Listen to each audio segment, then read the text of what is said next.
नमस्कार। ये है कहानियों का संसार किस्सा कहानी। किस्सा कहानी में मैं हूँ भारती कुमारी।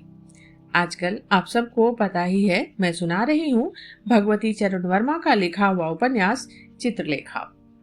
आज चित्रलेखा का छठा भाग। पिछले भाग यानी पांचवें भाग में आपने सुना कि चित्रलेखा और कुमारगिरी का फिर से आमना सामना होता है और वहां पे लेखक इस उपन्यास को एक अवधि से जोड़ते हैं, समयावधि से जोड़ते हैं, क्योंकि कहानी में सम्राट चंद्रगुप्त और चाणक्य का वर्णन आता है। मतलब कहानी उस समय चल रही है जब चंद्रगुप्त का शासनकाल था। तो वहां पे चाणक्य अपनी नीति शास्त्र की बात करते हैं। फिर कुमारगिरी उन्हें चुनौती देते हैं ईश्वर की सत्ता पर, ईश्वर की उपस्थिति पर। चित्रलेखा कुमारगिरी को चुनौती देती है अपने ज्ञान से। वो बहुत ही दिलचस्प आध्यात्मिक वार्तालाप कह सकते हैं आप उसको, वहां पर कुमारगिरी और चित्रलेखा का। हालांकि उससे पिछले भाग में भी उन दोनों का वार्तालाप बहुत ही अच्छा था, बहुत आध्यात्मिक वार्तालाप था, और इस परिशिष्ट में भी। अब छठा भाग। अपमानित और पराजित योगी को नया अनुभव हुआ। उस अनुभव की तीव्रता से वो निस्तेज हो गया। उसने कभी कल्पना तक ना की थी कि वो पराजित भी हो सकता है, और फिर पराजित होना एक स्त्री से। और ये स्त्री भी कौन? एक साधारण सी नर्तकी। कुमारगिरी के हृदय में एक हलचल उत्पन्न हो गई। उसने परिस्थितियों का विश्लेषण किया। विजयी होकर भी वो पराजित हो गया। उसने विजय पाई थी महाराज चंद्रगुप्त के विशाल साम्राज्य के चुने चुने विद्वानों पर पराजित हुआ था अंधकार से। और अंधकार से पराजित होना तो स्वाभाविक ही है। स्त्री से तो बड़े बड़े साधक पराजित हुए हैं, पर वे सब स्त्री के क्षेत्र में पराजित हुए थे, ज्ञान में नहीं। कुमारगिरी की परिस्थिति विचित्र थी। विजय और पराजय दोनों स्वाभाविक हैं, पर यह पराजय भी विचित्र थी। स्त्री ने अपने ज्ञान से कुमारगिरी को शायद पराजित नहीं किया था। उसने कुमारगिरी को पराजित किया था अपनी उदारता से। सोने का विजय मुकुट कुमारगिरी के मस्तक पर अब भी सुशोभित हो रहा था। कुमारगिरी को उस मुकुट की याद हो आई। कुमारगिरी को क्रोध हुआ। उसने मुकुट अपने सिर से उतारकर पृथ्वी पर पटक दिया। उसके बाद उसने फिर सोचना आरंभ किया। पराजय, ये शब्द उसके क्षेत्र में ना था। विजय के लिए उसने सांसारिक सुखों को तिलांजलि दे दी थी। विजय के लिए ही उसने गहरी तपस्या की थी। फिर भला पराजय क्यों? कुमारगिरी उठ खड़ा हुआ। नहीं, पराजय असंभव है। मैं पराजित हो ही नहीं सकता। क्या मेरी साधना का अंत पराजय होगा? कभी नहीं, कभी भी नहीं। कुमारगिरी की आंखें धूल में पड़े हुए स्वर्ण मुकुट पर पड़ी।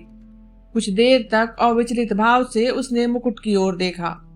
उसे ऐसा प्रतीत हुआ मानो मुकुट कह रहा था, योगी, तुम पराजित नहीं हुए हो, तुम विजयी हो।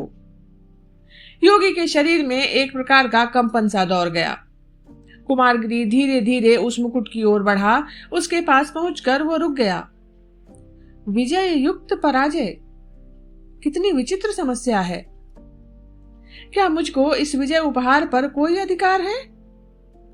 सारी सभा की दृष्टि में मैं उस स्त्री से पराजित हुआ हूं। ये मुकुट उस स्त्री को पहना दिया गया था। ये मुकुट तो जूठन है। कुमारगिरी ने अपना मुख फेर लिया। उसने वहां से चले जाने का प्रयत्न किया, पर उसके पैर ना उठे। मुकुट वहां पड़ा हुआ था। चांदनी का उज्जवल तथा श्वेत प्रकाश उसकी शोभा को सहस्त्र गुना बढ़ा रहा था। कुमारगिरी ने मुकुट की ओर फिर देखा। पर मुझको यह मुकुट कैसे मिला? जिसको सारी सभा विजयी समझती है, यदि वही अपने को मुझसे पराजित समझे तो फिर विजय किसकी? मेरी? नर्तकी, तुमने मुझसे पराजय स्वीकार की। ये क्यों? इसलिए कि मैं तुमसे पराजित हुई। योगी चौंक उठा। सामने चित्रलेखा खड़ी थी। उसके मुख पर मधुर मुस्कान किल्लोल कर रही थी। उसकी आंखें हंस रही थी। विचित्र बात है योगी कि पराजित प्रफुल्लित है और विजयी व्यग्र है। कुमारगिरी ने कुछ कहा नहीं। वो मुकुट की ओर देख रहा था। ये क्या, विजय मुकुट धूल में पड़ा है? योगी, क्या तुम्हें अपने विजय स्वीकार नहीं है? चित्रलेखा की मुस्कुराहट लोप हो गई थी। बड़ा कठिन प्रश्न था। आत्माभिमानी योगी के लिए अपनी पराजय स्वीकार करना असंभव था। फिर भी उसने कोई उत्तर नहीं दिया। चित्रलेखा ने मुकुट उठा लिया। उद्धत योगी, तुम्हें पराजित करना मेरे लिए असंभव है, इतना विश्वास रखो। उसने मुकुट कुमारगिरी के मस्तक पर रख दिया। जिस मुकुट को वो फेंक चुका था उसको फिर से पहनते हुए कुमारगिरी हिचका नहीं। उसने इसका विरोध तक ना किया। इस समय कुमारगिरी ने नेत्र बंद कर लिए थे। वो कुछ सोच रहा था। योगी, क्या सोच रहे हो? इस बार कुमारगिरी ने अपने नेत्र खोले। नर्तकी चित्रलेखा, तुम समझती हो कि तुमने मुझे पराजित किया है, इसीलिए तुम मेरा बार बार अपमान कर रही हो। पर तुम्हारी ये चेष्टा और धारणा व्यर्थ है। योगी संसार छोड़ चुका है। मानापमान से उसका कोई संबंध नहीं रह गया। फिर तुम ये सब व्यर्थ कर रही हो। चित्रलेखा ने शांत भाव से उत्तर दिया। योगी, तुम्हारी ये धारणा अनुचित है। मैं फिर कहती हूं कि तुम्हें पराजित करने की ना तो मुझमें क्षमता है ना शक्ति है। कुमारगिरी ने चित्रलेखा पर अपनी आंखें गड़ा दी। कुछ क्षणों के लिए अपने सामने खड़ी हुई विचित्र स्त्री चित्रलेखा को अनिमेष दृगों से देखा। उसका पीला मुख एकाएक लाल हो गया। उसका निश्चल तथा स्थिर शरीर एकाएक सिहर उठा। उसने चित्रलेखा का कोमल हाथ जोर से पकड़कर कहा, नर्तकी, सच कहना कि फिर तुम यहाँ छाया की भांति क्यों चली आई हो? इस प्रकार यहाँ भी मुझको लज्जित करने में तुम्हारा क्या ध्येय है? आवेश में कुमारगिरी का सारा शरीर कांप रहा था। चित्रलेखा बिल्कुल मिली खड़ी थी। उसके नेत्र कुमारगिरी के नेत्रों से मिले हुए थे। चित्रलेखा के अलसाए से नेत्रों में ना जाने कहां की मदिरा थी। मुस्कुराते हुए उसने उत्तर दिया, मैं आई हूं अपने ऊपर विजय पाने वाले से दीक्षित होने के लिए। सौरभ से भरा मधुमास था, कंपन से भरा मलय था। चांदनी हंस रही थी, तारकावली मुस्कुरा रही थी। निर्जन प्रदेश में और रात्रि के गहरे सन्नाटे में योगी कुमारगिरी के सामने नर्तकी चित्रलेखा खड़ी थी। कुमारगिरी का आवेश लोप हो गया। वो सहम कर कुछ पीछे हट गया। दबी हुई जबान से उसने कहा, सुंदरी, मुझसे दीक्षित होने के अर्थ पर भी क्या तुमने कभी विचार किया है? उसकी हंसी का माधुर्य विचित्र था। उसमें सजीव सौंदर्य से भरा संगीत था। चित्रलेखा ने हंसते हुए कहा, हाँ, एक बार नहीं, अनेक बार। कुमारगिरी ने असाधारण सुंदरी चित्रलेखा से अपनी आंखें हटा ली। नहीं, तुम मेरा प्रयोजन नहीं समझी। मेरी दीक्षा का अर्थ है संसार के समस्त भोग विलास तथा वासनाओं को सदा के लिए तिलांजलि दे देना। जिस अकर्मण्यता से तुम घृणा करती हो उसी अकर्मण्यता को अपनाना। जिस शुष्क साधना की तुम हंसी उड़ाती हो उसी शुष्क साधना में अपने कोमल शरीर को तपाना। चित्रलेखा मौन थी। वो ये सोच रही थी कि वो क्या उत्तर दे।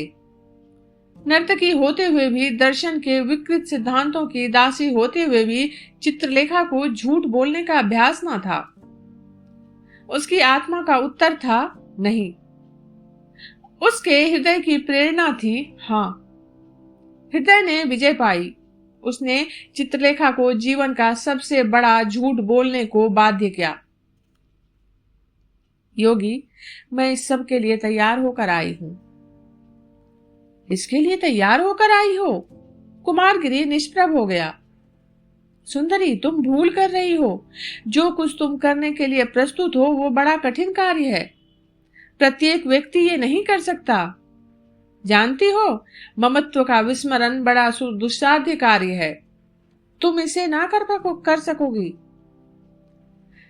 चित्रलेखा गंभीर हो गई। ठीक कहते हो योगी, ये कठिन अवश्य है पर असंभव नहीं है। योगी कुमारगिरी ने एक बार सिर से पैर तक चित्रलेखा को देखा। चित्रलेखा के वस्त्र शरीर पर वही थे जो नृत्य के समय पहने हुई थी, वही सौंदर्य और वही मादकता। चित्रलेखा की आंखों में आकर्षण था और उल्लास था। कुमारगिरी ने मन ही मन कहा, ये स्त्री असाधारण सुंदरी है। आज तक कुमारगिरी ने सौंदर्य की ओर ध्यान न दिया था। प्रेम और वासना का क्षेत्र उसके लिए न था। उस सौंदर्य से योगी के हृदय में एक हल्का सा कंपन हुआ। प्रथम बार योगी ने इस कंपन से युक्त सांसारिक सुख का अनुभव किया। वो सुख कितना विचित्र था। उसने कहा, सुंदरी चित्रलेखा, तुम्हें दीक्षा देना कहां तक उचित है, इस पर विचार करना होगा। मैं अभी कुछ नहीं कह सकता। अभी तुम कुछ नहीं कह सकते योगी? चित्रलेखा ने कुमारगिरी के शब्द दोहराए। क्यों? क्या तुम्हें मुझ पर विश्वास नहीं, या तुम्हें अपने पर ही विश्वास नहीं है? योगी, ये याद रखना, मुझे दीक्षा देने या ना देने का अर्थ तुम्हारे लिए चाहे कुछ भी हो, पर मेरे लिए ये जीवन मृत्यु की समस्या है और इस दृष्टि से तुम्हारा बड़ा उत्तरदायित्व है। यदि किसी के पास जल है तो वो व्यक्ति पिपासा कुलित अतिथि को जल देने से इनकार कर उसे प्यास से तड़प तड़प कर मरते देखता है तो ये समझ रखना वो बहुत बड़े पाप का भागी होता है। उसकी आत्मा को सुख मिलना असंभव है। इस उत्तर से कुमारगिरी सहम उठे। सुंदरी, तुमसे सारी बातें स्पष्ट रूप से कह दूं। तुम्हें दीक्षा देने में मुझे इसलिए संकोच होता है कि तुम में दर्शन के विकृत सिद्धांतों ने जड़ जमा रखी है। उन सिद्धांतों के साथ तर्क है और उन सिद्धांतों पर विश्वास करने वाले व्यक्ति में प्रभाव। मैं डरता हूं कि कहीं उन सिद्धांतों को तुमसे निकालने की जगह मैं ही ना उनमें फंस जाऊं। नहीं, ये नहीं होगा। कुमारगिरी रुक गया। अपनी मानसिक दुर्बलता को अब उसने पहली बार अनुभव किया था और अनजाने में ही प्रकट भी कर दिया था। दुर्भाग्यवश उसने इस दुर्बलता को प्रकट किया भी तो एक नर्तकी के सामने। कुमारगिरी को अपने ऊपर क्रोध हुआ। उसका शांत मुख उद्विग्नता से लाल हो गया। सुंदरी, मैंने जो कुछ कहा उससे कोई प्रयोजन नहीं। अब तुमसे मेरी केवल इतनी प्रार्थना है कि तुम यहां से चली जाओ।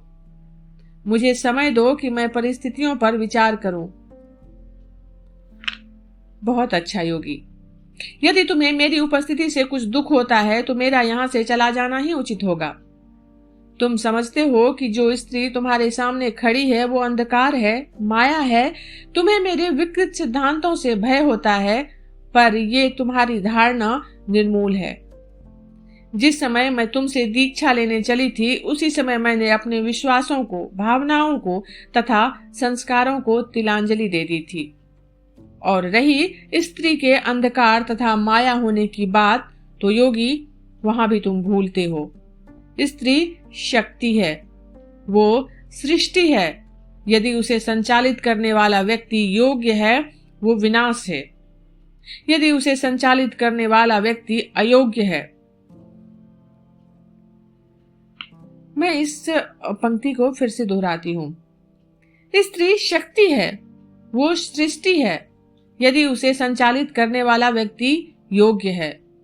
स्त्री विनाश है, यदि उसे संचालित करने वाला व्यक्ति अयोग्य है। इसलिए जो मनुष्य स्त्री से भय खाता है वो या तो अयोग्य है या कायर है। अयोग्य और कायर दोनों ही व्यक्ति अपूर्ण है। चित्रलेखा वहां से चल दी। कुछ दूर जाकर वो रुकी। कुमारगिरी की दृष्टि शून्य में गरी हुई थी। चित्रलेखा ने कहा, हाँ, एक बात कहना मैं भूल ही गई थी। वो ये कि मैं तुम्हारे यहाँ कल फिर आऊंगी। तुम्हें विचार करने का यथेष्ट समय दे रही हूं। यदि मुझे दीक्षा देना उचित समझना तो कल बतला देना। अच्छा। श्री चरणों को दासी का प्रणाम। कुमारगिरी ने चित्रलेखा को जाते देखा। वो एकाएक चौंक उठा। चित्रलेखा के स्वर का संगीत उसके कानों में गूंज रहा था। उसके सौंदर्य की आभा उसकी आंखों के आगे नाच रही थी।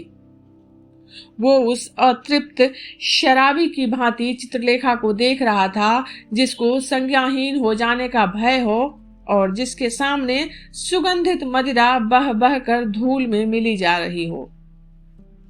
कुमारगिरी के लिए अपने को रोकना असंभव हो गया। उसने चित्रलेखा को पुकारा, सुंदरी ठहरो। कुमारगिरी की आंखें झुक गई। उसकी आत्मा ने हृदय की उच्छृंखलता का विरोध तो अवश्य किया, पर हृदय ने यह कहकर मुझे इस स्त्री की बातों का उत्तर देना, अपनी स्थिति को स्पष्ट कर देना आवश्यक है, आत्मा की भर्त्सना को टाल दिया। चित्रलेखा लौट आई। उसके मुख पर मुस्कान थी और हृदय में कंपन था। योगी, तुमने शायद अपनी भूल समझ ली। बोलो, क्या कहते हो? कुमारगिरी ने कोई उत्तर ना दिया। वो इस चांदनी में चित्रलेखा के सौंदर्य को निरख रहा था। उसने चित्रलेखा का श्रृंगार देखा और श्रृंगार के भार से पुलकित सौंदर्य देखा। उसने मदिरा देखी और मादकता देखी। उसने इच्छा का अनुभव किया और इच्छा की मनोहरता का भी अनुभव किया। एकाएक उसके हृदय में ये प्रश्न उठा, स्त्री क्या है और सौंदर्य क्या है? भगवान ने इन चीजों की रचना क्यों की है? प्रश्न अनुचित था। वर्षों की चिर संचित विचारधारा ने कहा, क्या मैं अपने मार्ग से विचलित हो रहा हूं? भरपूर प्रयत्न करके उसने एकदम ही इस विचारावली को दबा दिया। सुंदरी, किस भूल की ओर तुमने संकेत किया था? अपनी जान में मैंने कोई भूल ही नहीं की। प्रतिवाद करना उचित नहीं था।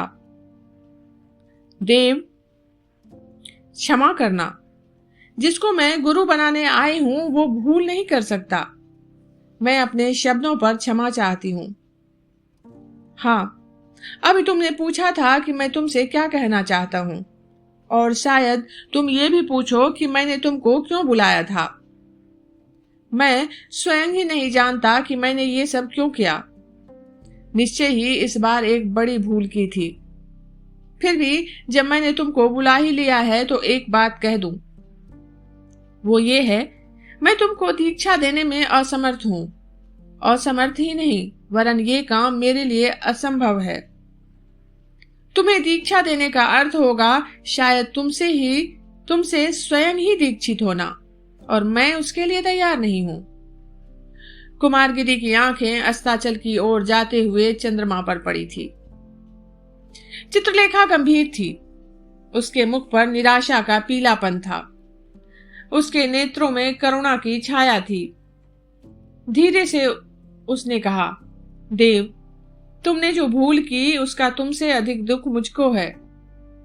क्या करूं? तुम्हारी असमर्थता का मेरे जीवन पर कैसा प्रभाव पड़ेगा, ये मैं अभी ठीक तरह से नहीं कह सकती, पर इतना निश्चय है कि तुमने मेरे जीवन को बहुत अधिक प्रभावित कर दिया है। अभी तक आशा थी, मैं जा रही थी भविष्य के आधार पर, ये सोचते हुए कि शायद तुम मुझे दीक्षा दे दो, पर अब वो आशा भी लोप हो गई। तुम्हारे मतानुसार मेरा जीवन अंधकारमय है। मैं तुम्हारे प्रकाश को देखना चाहती हूं। चाह पूरी नहीं हो सकती, पर इसके लिए मैं तुम्हें दोष ना दूंगी। मैं दोष दूंगी अपने भाग्य को। इतना कहकर चित्रलेखा योगी कुमारगिरी के और निकट चली गई। योगी निस्तब्ध खड़ा था। चित्रलेखा ने उसके हाथ पकड़ लिए। योगी ने एक विचित्र कंपन का अनुभव किया, पर इस कंपन में सुख था, उल्लास था। हाँ, मेरा और तुम्हारा साथ शायद असंभव ही है। मैं स्त्री हूं और तुम पुरुष। मैं नर्तकी हूं और तुम योगी। मेरा क्षेत्र है वासना और तुम्हारा क्षेत्र है साधना। दोनों में प्रतिद्वंदिता है। तुम मेरे जीवन में बवंडर की भांति आकर निकल जाते हो, ठीक ही है। प्रयत्न करूंगी कि भविष्य में मैं तुमसे ना मिल सकूं, पर इसके पहले हम दोनों पृथक हों योगी। मैं तुम्हारे पैरों की धूल अपने मस्तक पर चढ़ाना चाहती हूं। चित्रलेखा कुमारगिरी के पैरों पर गिर पड़ी। कुमारगिरी का हृदय धड़क रहा था। चित्रलेखा को पैरों पर गिरा हुआ देखकर वो चौंक सा उठा। उसने चित्रलेखा को उठा लिया। ऐसा करने से योगी के हाथ चित्रलेखा के शरीर को स्पर्श कर गए। चित्रलेखा आनंद से पुलकित हो उठी। योगी के लिए इस स्पर्श का कोई महत्व ना था। साधारण रूप से अनजाने में उससे हो गया था। विचारधारा दूसरी ओर केंद्रीभूत होने के कारण उसने इस पर ध्यान ना दिया था, पर चित्रलेखा इसका कुछ दूसरा ही अर्थ समझी। तुम मेरे चरण क्यों छू रही हो सुंदरी? चित्रलेखा कुमारगिरी से मिली हुई खड़ी थी। उसने अपना मुख कुमारगिरी के मुख के पास ले जाकर कहा, तुम मेरे आराध्य देव हो। कुमारगिरी की आंखें चित्रलेखा की आंखों से मिल गई। चित्रलेखा की आंखों की मादकता का प्रभाव कुमारगिरी की आंखों पर भी पड़ रहा था। चित्रलेखा ने अपना मुख थोड़ा सा और बढ़ाया। कुमारगिरी ने अपना मुख हटाया नहीं। उसकी भी श्वास गर्म हो गई। उसका सारा शरीर कांपने लगा था। ठीक इसी समय कुमारगिरी को सुनाई पड़ा, गुरुदेव। कुमारगिरी चौंक उठा। वो इस प्रकार से चित्रलेखा के पास से हट गया जिस प्रकार वो मनुष्य चौंक कर हटता है जो सर्पिणी के पास तक उसे बिना देखे हुए पहुंच जाता है, और उसी समय जब सर्पिणी उसे डसना चाहती है, कोई दूर पर खड़ा हुआ व्यक्ति उसे सचेत कर देता है। सामने विशाल देव खड़ा था। विशाल देव को देखकर कुमारगिरी लज्जा से मानो धूल में गड़ गया। वो आज पराजित हुआ था नर्तकी से, अपने ही शिष्य के सामने। और चित्रलेखा को विशाल देव पर क्रोध हुआ। विशाल देव को इस अवसर पर आने का अधिकार न था। वो उस सर्पिणी की भांति फुफकार कर विशाल देव की ओर मुड़ी, जो संयोग के समय मनुष्य के सामने आते ही उस मनुष्य पर टूट पड़ती हो। युवा, तुम कौन हो और यहाँ इस समय क्यों आए? चित्रलेखा का स्वर तीव्र हो गया था।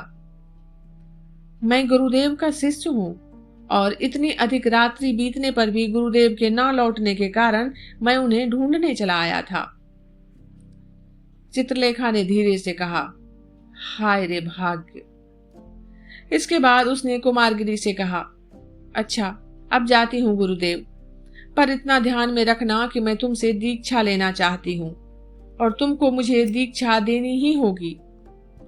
चित्रलेखा के मृदुल गंभीर स्वर में आज्ञा देने वाली स्वामिनी का गुरुत्व था। मैं जनरव से निकलकर एकांत में आना चाहती हूँ। माया को छोड़कर मैं ब्रह्म में लिप्त होना चाहती हूँ। तुम्हें समय दे रही हूँ गुरुदेव कि इस प्रश्न पर विचार करो। तुम मनुष्य से ऊपर हो। मुझसे डरने का कोई कारण नहीं। तुमने वासनाओं पर विजय पाली है नाथ, इसी से मैं तुमसे प्रार्थना करती हूँ। अच्छा, श्री चरणों को दासी का प्रणाम। इतना कहकर चित्रलेखा वहां से चली गई। कुमारगिरी ने विशाल देव का हाथ जोर से पकड़कर कहा, तुम मूर्ख हो। और उस समय चंद्रमा अस्ताचल के नीचे उतर रहा था। चित्रलेखा का ये भाग यहीं तक। अभी आप सुन रहे थे भारती कुमारी की आवाज में भगवती चरण वर्मा का लिखा हुआ उपन्यास चित्रलेखा का छठा भाग। जल्दी ही मिलती हूँ अगले भाग के साथ। अगर ये उपन्यास आपको पसंद आ रहा है और किस्सा कहानी पर जो किस्सा कहानियां उपन्यास का वाचन होता है, अगर इसका कंटेंट आपको पसंद आ रहा है तो चैनल को लाइक और सब्सक्राइब कीजिए। जल्दी ही मिलती हूँ नए एपिसोड के साथ। तब तक आप सब जुड़े रहिए किस्सा कहानी से।